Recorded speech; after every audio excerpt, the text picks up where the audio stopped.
This edition of the Impact Podcast is brought to you by ERI. ERI has a mission to protect people, the planet, and your privacy, and is the largest fully integrated IT and electronics asset disposition provider and cybersecurity-focused hardware destruction company in the United States, and maybe even the world. For more information on how ERI can help your business properly dispose of outdated electronic hardware devices, please visit eridirect.com.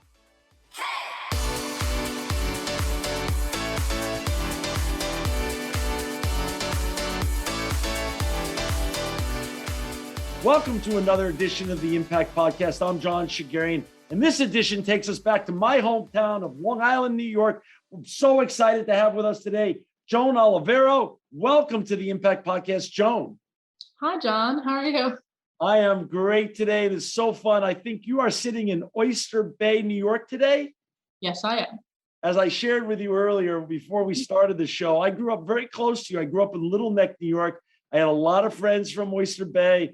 It's a lovely, lovely part of this country. And I think you're a lucky person to be having grown up over there. Do you agree? I definitely am lucky. I love living in Oyster Bay. I think it's one of the best places ever. That's so nice. So talk a little bit before we get talking about what all the great impacts you're making and what you've been doing with the Girl Scouts and Best Buy and Cord Clutter Connection, which all of our viewers, listeners, and readers should go to cordclutterconnection.com to check out Joan's great work. Before we get talking about that, tell us a little bit about your backstory. Where were you born? Where you grew up? And how you even got interested in the environment and making an impact and making your community a better place. So I've been a New York resident my entire life. I was born in the city at NYU. We moved out to Oyster Bay when I was about 2 or 3. So I've lived in an area that has kind of every type of environmental thing that you could ask for, because you have this. I live in a suburb, and we have the urban area right, like so close to us. And I also have the bay right there. And so I grew up around the bay, around a lot of trees, because we kind of live in a little foresty area. So I grew up surrounded by a lot of environment. So I've grown up being on the water. I've sailed. I do crew. I do a lot of things with the environment and with just kind of the land around us. So, and I've also been a Girl Scout my whole life, since about kindergarten. So, yes. So I've done this all the way through my high school and my entire school journey. So I've kind of, throughout this whole Girl Scout journey, my troop leaders have kind of focused on an environmental lens and take to everything, because they wanted us Girl Scouts to see kind of the world around us in a greater light, and having to create a goal of like a positive impact on our world. And they've also kind of brought us up with having appreciation for nature and allowing us to have our own voice, and creating helping us create change, and and helping us develop our own choices and actions. So that's kind of allowed me to push forward towards where I want to look towards. Yeah, and it's so I'm always interested to what's going on with your generation, given that I'm 58 now and my kids are older. So I'm always fascinated. So you're saying you had the blessing of growing up very close to New York City. Yes. And very, like you said, one of the greatest urban areas on this planet. You also had the blessing of the beautiful Bay Area and the water and the ocean there. Your crew is one of the toughest sports on the planet, as I've come to know it. So you're a crew member, but you're also a Girl Scout. Yes. And I want to go more into the Girl Scout issue. First of all, are you the oldest child, youngest child, or an only child? So I am the oldest child out of 2. I have a 14-year-old brother. He was a Boy Scout. He now does travel sports, so he's not able to do Boy Scouting now. But so I have that kind of oldest sibling. I want to do a whole bunch of stuff, and I want to do it right. Right. So I can kind of show him that. Right. You're the leader. You're the leading sibling. So as you go, as I've learned, because my daughter is the older one, and out of my two children as well. as the older one goes, the younger one will follow, for better or for worse. So you're setting the example, and mom and dad, I'm sure, have told you that. Were mom and dad, by the way, because I want to understand where this, it's fun to learn about the inspiration the Girl Scouts gave you, and we're going to get more into the Girl Scouts in a second. But were mom and dad also part of this? Were they environmentalists? Were they concerned about the environment? Was that part of the household ecosystem? Let's recycle, let's compost, or was it mostly learned from Girl Scouts and other areas? So it's kind of a mix of both. So I've grown up always recycle. We would take all our bottles that we'd get from wherever, and we would go one weekend and go recycle all of them. We would get like $24, and that was like the biggest thing that I've ever seen in my however old I was. And so we always went camping, and we always my parents always pushed for enjoy the environment in like the place you live. You have so much here. Enjoy what's around you. So I kind of had that environmental, just enjoy it. Just this is such an amazing thing. Enjoy it and kind of take your opportunity to just be surrounded in it. Got it. And how about formal school? When I was growing up in elementary school and in junior high school on Long Island, and I went to high school in Manhattan, environmental studies wasn't a thing. And remember, I'm many generations older than you, 3-4 generations older than you. Was it a thing in your elementary and high school? Or again, was this from home life and Girl Scout life that you really got inspired? Or was formal education also part of the inspiration as well? There was some formal education involvement because every year our curriculum has us talk about Earth Day and do little activities on that. And I took a living environment course that's mandatory in my high school. So we kind of spoke about the biology behind the environment and all of that. But besides that, we never really focused on, or up until a certain point leading up to high school, there was never really a true focus on environmental issues and studies. So as of late, this last 2 years, my school and my high school, me and a few friends have kind of worked towards creating a environmental club instead. So my two friends are the president. I'm currently the treasurer of the environmental club. Great. Thank you. So we're focusing, we're kind of bringing that lack of environmental studies and issues into our high school and creating some programs to kind of get some environmental movement in our schools. That's truly wonderful. And you are a senior at Oyster Bay High School, and you're 17 years old currently. Is that it? Yes, I am. Yes, wow. I'm 17. I'm beyond impressed. So now let's talk a little bit about, Joan, where you're at now. Okay. What was the project you chose? How did you choose it? And how did we even get here today? Talk a little bit about that. So like I had said, my Girl Scout leaders had always focused on allowing us to have a voice and make our own choices, but also that love for nature and just kind of involving environmental topics all the time. Right. So we've done things with the environment throughout my Girl Scout journey in my troop. So for our Bronze Award, which is a troop-wide award, we focused on creating a rock garden and planting trees in our area and also out east in the Hamptons. And then for my Silver Award, I worked with 3 other of my Girl Scout friends, and we kind of created an initiative to keep crayons out of landfills, which was, we worked with a program in California that does crayon recycling. And we also, and we held a school-wide collection. So we could take these old and used crayons and repackage them and recycle them into new, freshly made crayons that were donated to children's hospitals. And then so through that, I've kind of had that environmental path in that way, but I didn't really know what to do with my Gold Award because this is such a big award.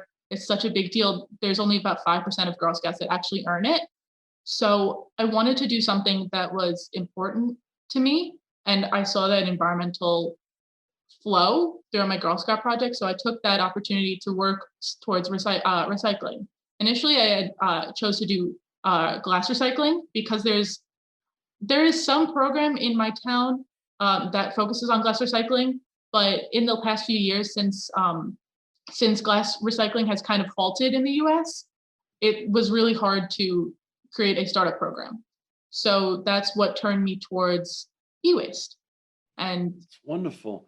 Did you understand? And really, first of all, I want to go back to the Girl Scouts. Is this before you matriculate and go to college? Is this sort of this gold award project? Is that like your pinnacle and your final project in the life history of being a Girl Scout? yes, so Wow. the Gold Award is kind of like the highest honor you can receive as a Girl Scout because it Oh, has to be done before your senior year ends. And so it's kind of equivalent to like an Eagle Scout Award as a Boy Scout. And that also has to be done by your end of your senior year. So this is kind of like the last hurrah of my Girl Scouting before I go off to college. that's so wonderful. So were you? I'm so happy you chose e-waste. I want to ask you this though, because I'm always fascinated by what people in the world know since I'm in that industry, but I'm sort of in a box in a little, like I'm sort of in a cocoon and I sort of lose touch sometimes of what other people really know.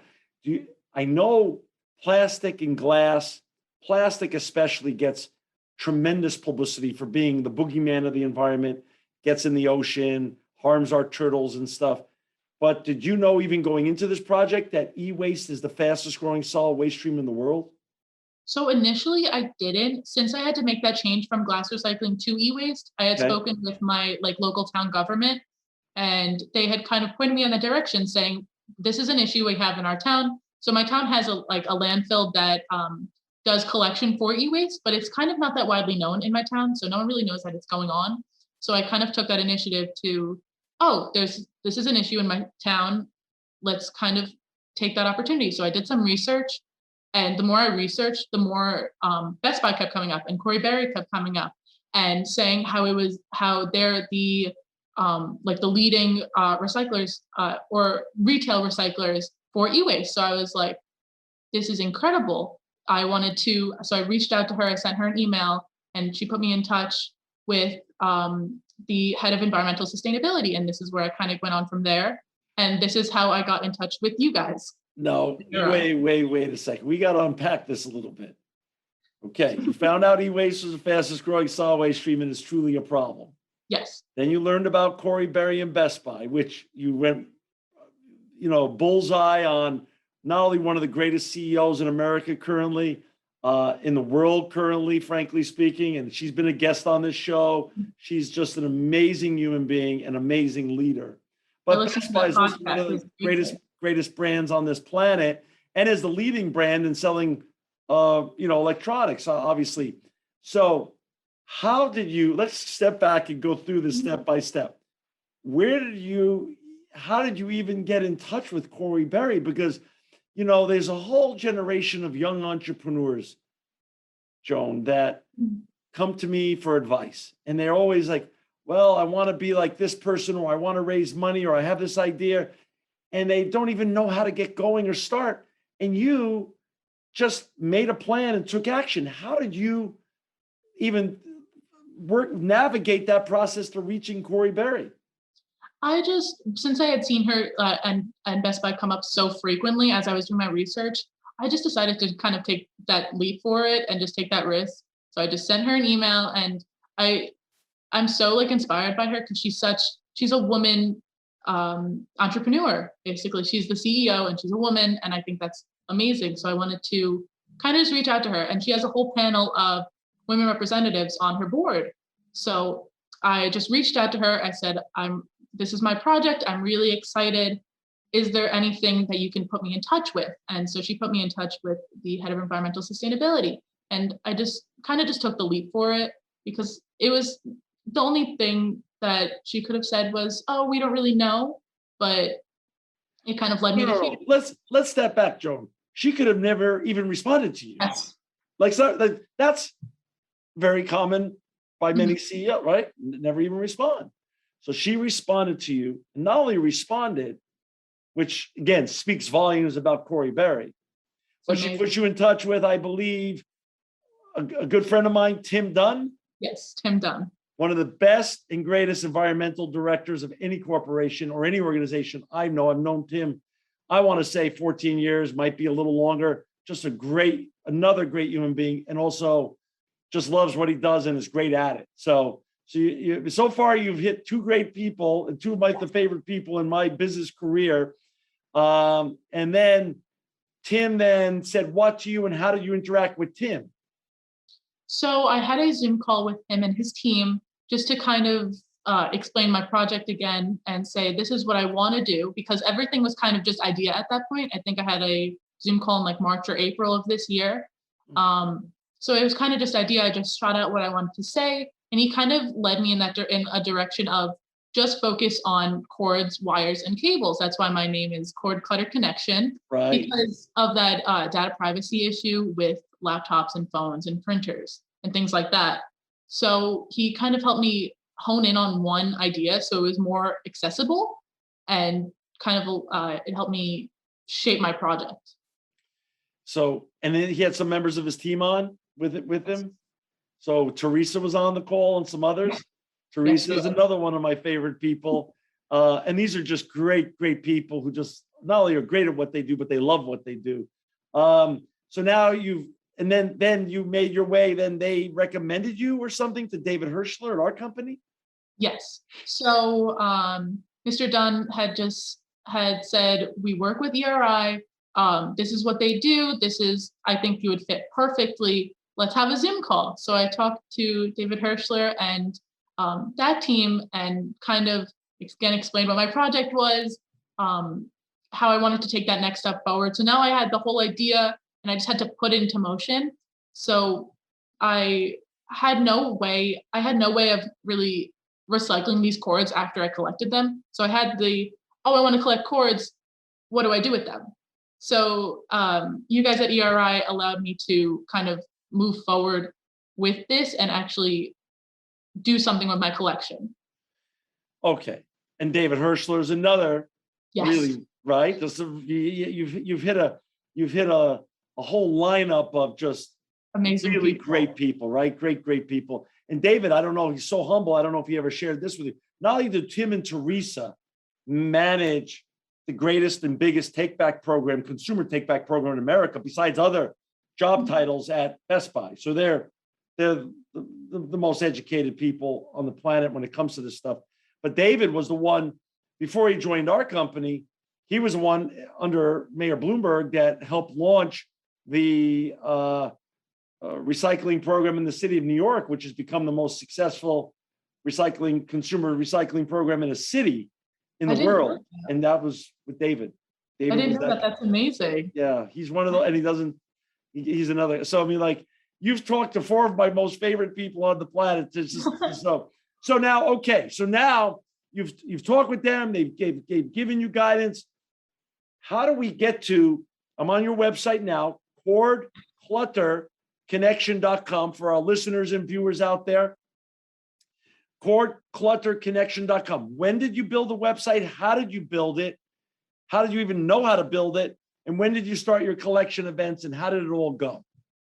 So I first began to kind of put together my website in around June as I was starting collection, because I knew I needed some way for people to access me if I was doing collections and people wanted to reach out. So it was a lot of trial and error. I had my mom help me with a bunch of the website, just putting everything together, because I don't know how to put together a website. I've never done it before.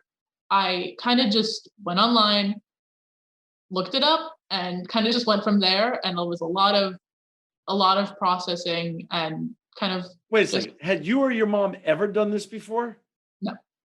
I don't know how to do it. I'm 58 years old. I have no idea. I'm so impressed. It's actually a very good looking, very informational and easy to read website. So how long did it take you to learn how to build a website and then building it? So the actual learning how to build it took a few weeks, because what I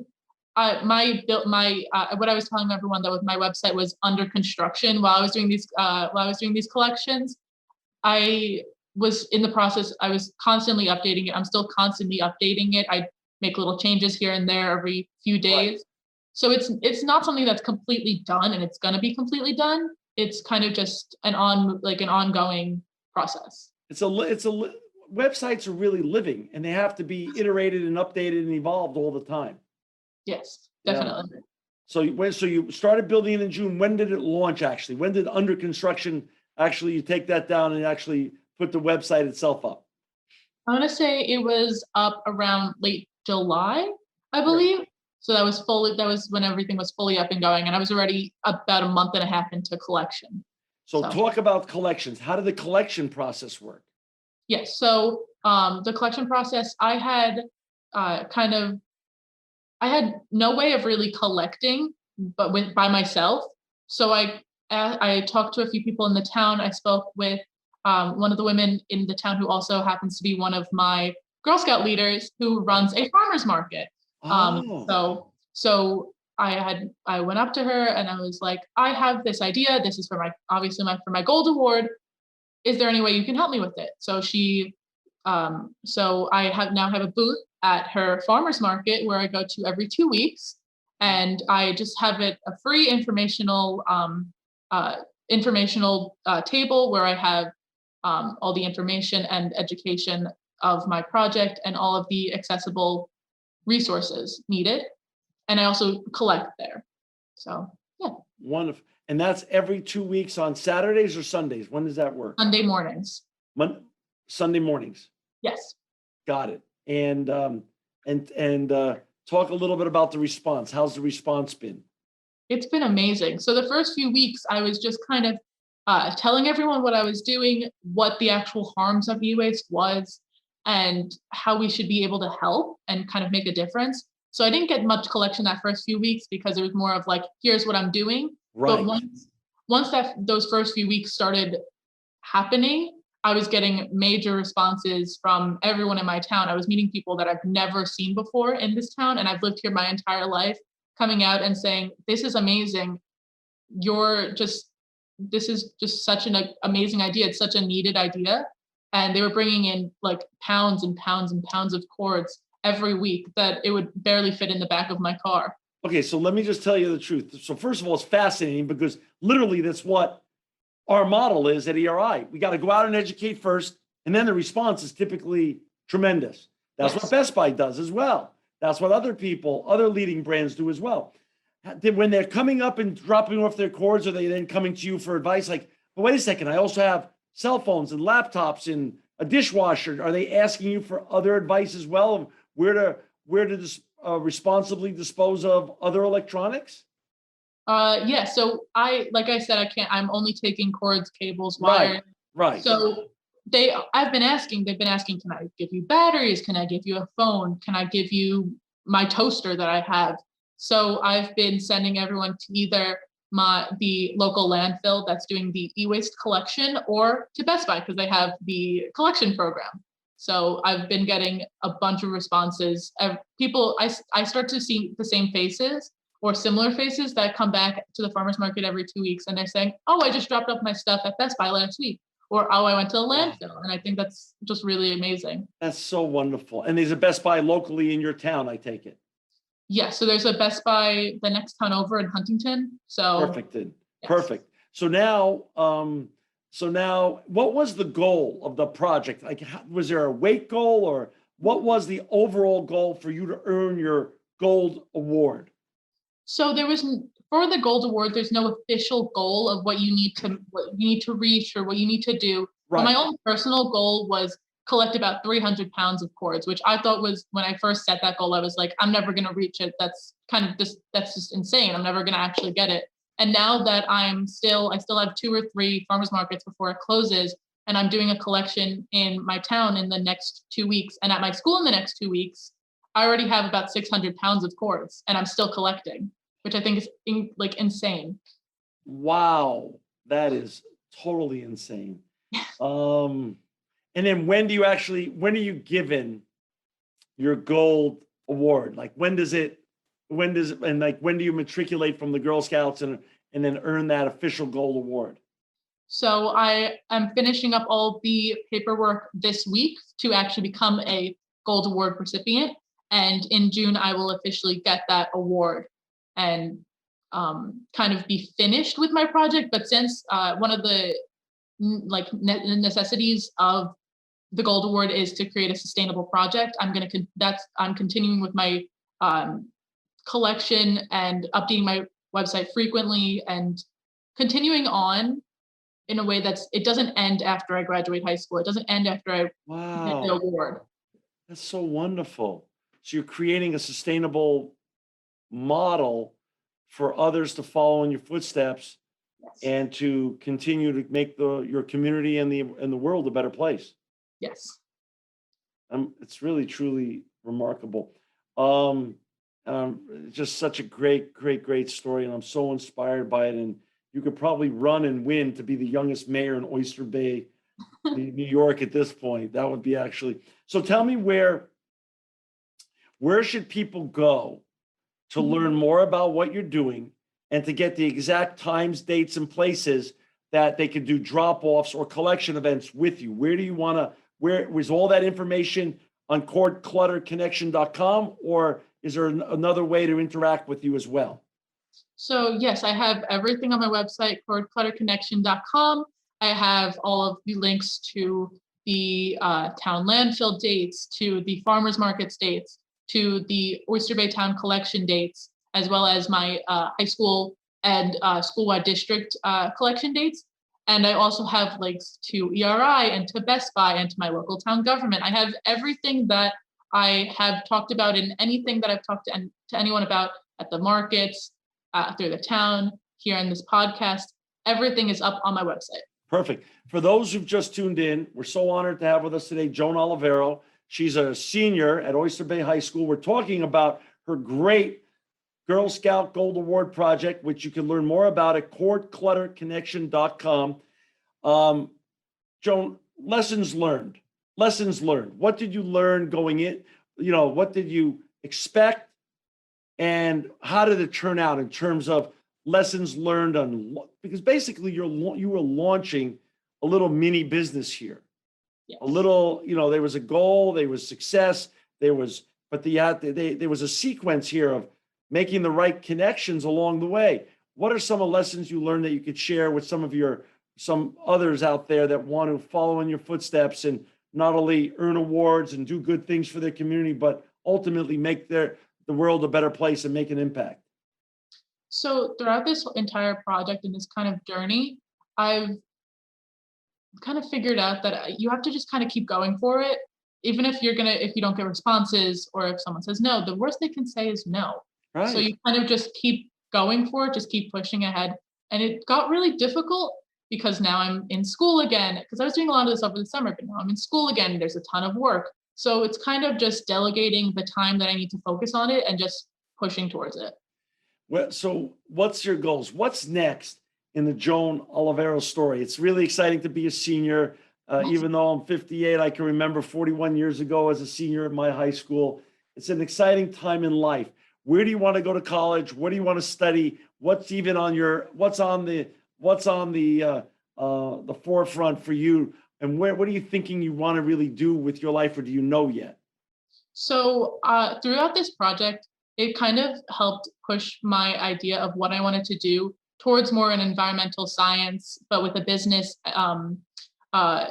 economics aspect of it, just because I see what you're doing and I see what everyone at Best Buy is doing. And I had such a excitement seeing how everyone worked. And I was like, that's actually something I'm really interested in, because growing up, I really had no clue what I wanted to do. I was like, oh, I kind of like this. Oh, I kind of like that. I don't really like anything enough to actually pursue it. I don't want to do this the rest of my life, or I don't want to learn all about this and then end up being, oh, I don't like it. So I've been struggling even up until when I started this project with what do I want to do after I graduate high school? And this kind of help push me in a direction where it was like, actually, you really enjoy this. I really want to do this as a career. So I really want to focus in environmental science, but with like a business compliance aspect of it. Where do you want to go to college? What do you have a dream college yet, or is it too early to tell? So my dream college would be Columbia, because they just recently, in the past year or two, opened the Columbia Climate School, which focuses in environmental science. and kind of everything pertaining to the environment and climate. So I think that's something that would be really amazing to push for. And it's right in your hometown, and it's one of the greatest universities in this great country, probably in the world. So, I mean, that would be wonderful. That would be wonderful. That'd be amazing. That's just really wonderful. Joan, is there anything else you want to say before we have to sign off for today? You've given up your story is so inspiring, and I'm just honored to have you on today, and honored to be able to help along in your way for you earning your Girl Scout award. So, anything else you want to leave our listeners with before we have to say goodbye? All I would say was that we need to kind of create a more unified push towards creating more change and sustainable change in our environment. And so we need to all commit, because if it's one person doing it, it's amazing, but there's no global like change being made. I'm making it on a local level. So if there is a bunch of people that commit to helping lessen e-waste, I think that would be an amazing step towards helping our environment. So I think that would be one way to push to that is like innovation and creating new policies and taking action. You're so right. You know, I started this company 17 or 18 years ago. And the real truth of the matter is, Joan, is that only 17% of all electronics being used on the planet today, according to the United Nations, are being responsibly recycled. That means there's 83% left out there. And I've been doing this 18 years. We have over 1,000 employees in 8 locations across the United States. The real goal for me, and what brings me joy and happiness, and why I wanted to interview you today, is knowing there's a generation of Joan Oliveros that are going to go get educated and are going to take the torch and baton from me and even do bigger and better things to make the world a better place.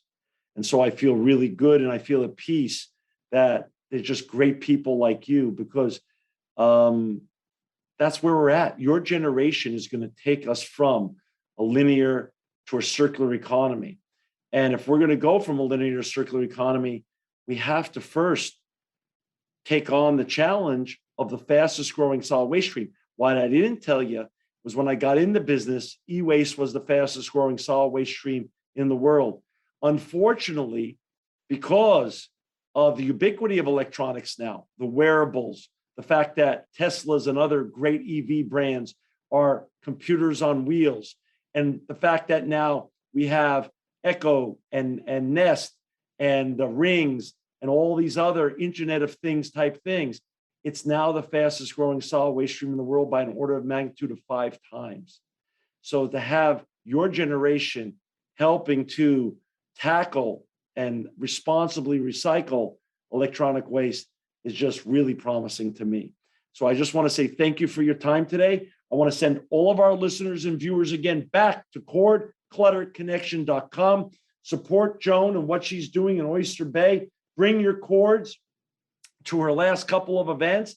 Bring your electronics to wherever she tells you to go. Take it in the Oyster Bay area. Support her winning her Girl Scout Award project.